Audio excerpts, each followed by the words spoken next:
Yeah, Well, how did it feel to get back out there last week?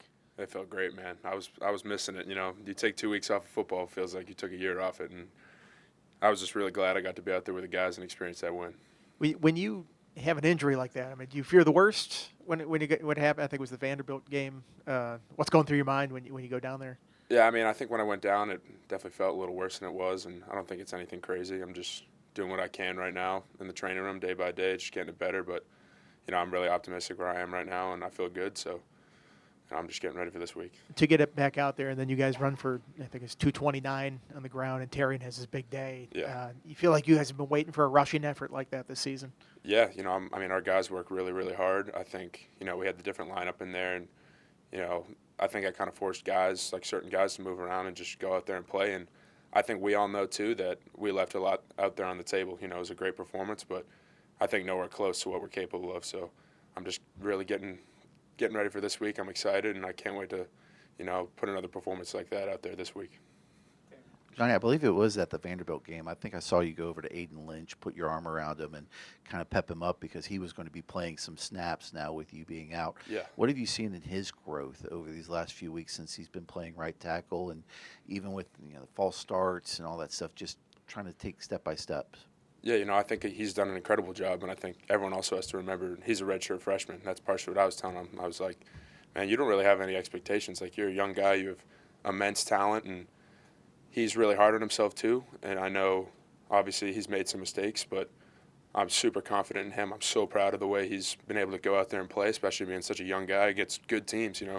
He got thrown out there against Vandy and then going out playing every snap against ODU, Wofford, NC State. He's done an amazing job, and I can't wait to see more from him this season.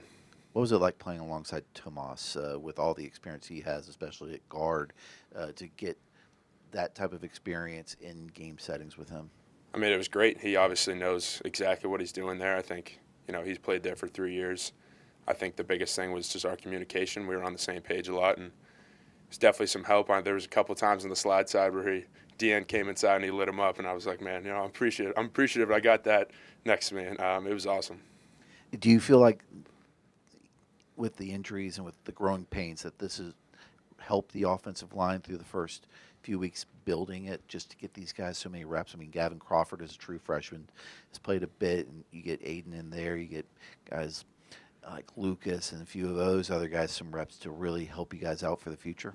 Yeah, I mean, I think that was the silver lining. Obviously, when I went down, I think it gave Aiden, Tommy, Gav, a bunch of guys much needed. Maybe not the experience they thought they were going to have, but you got to get thrown into the fire to know the fire. And I was really happy for them the way they played, and I think their experience getting those reps was invaluable. I believe it was you who paved the way on Bashal's long run up the middle. Was that you? If I remember When? correctly. Last year? No, the 80. Sorry, Terrion. Terrion. I don't know why I said Bashal. Sorry. Yes. The Terrion's long 85-yard run. You kind of paved the way for him. Yeah. What did you see on that play? And then I'm sure you see him run past you, and you're just like, oh man, I did my job. Yeah, I mean, I pull around and I'm just trying to fit whatever open gap I can see, and that's the first guy I saw, and I was lucky enough to get enough of them so that Terrion could split it. I mean, he still broke the tackle, and he broke like 4 more tackles after that, but I don't know, I ended up on the ground, I looked up, he was gone, I was pumped. What's it like watching him run? I'm sure you've seen it all camp and the first couple weeks, but I mean, it just seems like he provides a different element a little bit. Yeah, I mean, he's a bowling ball, he's a wrecking ball, he's hard to tackle, small guy, but he rolls his pads over, it's a really hard guy to tackle, and I think a lot more elusive than people would think after seeing him run, but he's just a powerhouse, man. He's a great guy, he's an amazing teammate. O-line loves him, and we love blocking for him. When he comes out, his first 3 runs all went for double-digit gains. When you just have a guy who can come out and rip off those, how much confidence does it bring your group as a whole? I just think it reinforces what we're all about. I mean, we're obviously trying to hide our guys up, and when you see your running back take 3 dudes on and plow through for an extra 6-7 yards, it's amazing. It's like, I don't know, it just feels like he's one of us too. He's playing physical, he's playing tough, and it's really awesome. I know winning probably solves a lot of things these last 2 weeks, but is there a different mood in the locker room or feeling with Montgomery as the head coach? Yeah, absolutely. I mean, Monty, we've been around him all year. He's been our OC. I mean, he's an open book, and he's a guy who just really prides himself in his faith and with football. And I feel like his biggest thing with us was just playing with that joy again. And I think, obviously, Coach Pry, I mean, I have the utmost respect and love for him, but his departure really set us at rock bottom. And I think for him and pretty much all the coaches, all the players, like, when you're rock bottom, you can either keel over and die or you can claw your way back up. And, he's really reinforced that, and we've all bought into that. And I think every guy you see wearing that Virginia Tech uniform is a guy that wants to fight. In that same vein, what have the last few weeks been for this program to not only be at rock bottom, but then to get 2 wins, including a 1-score win, which you guys hadn't experienced that in quite some time? I mean, can you repeat that one more time? I'm sorry. How cathartic has the last 2 weeks been, especially winning a 1-score game, which you guys hadn't done since, I believe, 2022? I mean, that was great. I mean, it was easily the best game I've been a part of since I've been here. And I think what I was telling the O-line before the game is, and what Coach Moore's kind of reinforced over the past couple of weeks is, no one really expects us to go out there and play hard except for us. Like, I love it. I love going out there with no expectations. And I told them there's nothing more dangerous than a guy with nothing to lose or a group with nothing to lose, especially a group that has the capacity to be violent and win. So I feel like that's done a lot of good for us, and I just love the attitude we brought the last 2 weeks. Turning the page to Wake Forest, what have you noticed about their defense? I mean, they're good. They're a stout front. They do a lot of moving around, a lot of twists, a lot of different kind of blitzes, Toro in the front, and stuff like that. So it's going to be a challenge for us for sure to kind of, be able to hat that up in the run game with all the different looks they're given. But, I'm optimistic. I'm excited, and I can't wait to get to work on them starting today.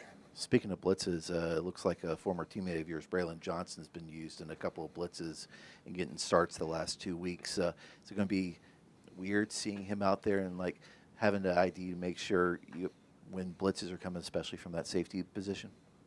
I mean, I think for sure. I mean, he's our opponent this week, and we all know that it's all love. We love Braylon here, and happy that he's doing well over there. But when we step on that field, it's time to go, and whatever we got to do to win. David, and then we'll go to Zoom. How are you feeling physically? I mean, and how good did it kind of feel to get back out there? And did it take a couple snaps to just adjust back a little bit? Yeah, I mean, I felt good moving around. I definitely didn't feel my best, but I was just happy to be out there moving around. I was not really doing much a couple weeks before, but definitely felt good being back out there. And I just want to get myself 100% this week and be ready to go for Wake. You said Coach Montgomery got you guys playing with that joy again. How fun was that game on Saturday and the celebration? Man. It was awesome, man. I really do love this team. We're so close, and obviously you guys saw the video of Monty dancing in the locker room. I feel like that captures the love we have for each other and the love he has for us, and I don't think that's ever been felt more than right now. Let's go to Zoom for a couple. On Zoom, we have time for a couple questions for Johnny Garrett. Any questions on Zoom? Okay, Travis. All right. Thanks, John. All right, cool. Thank you, guys. Appreciate it.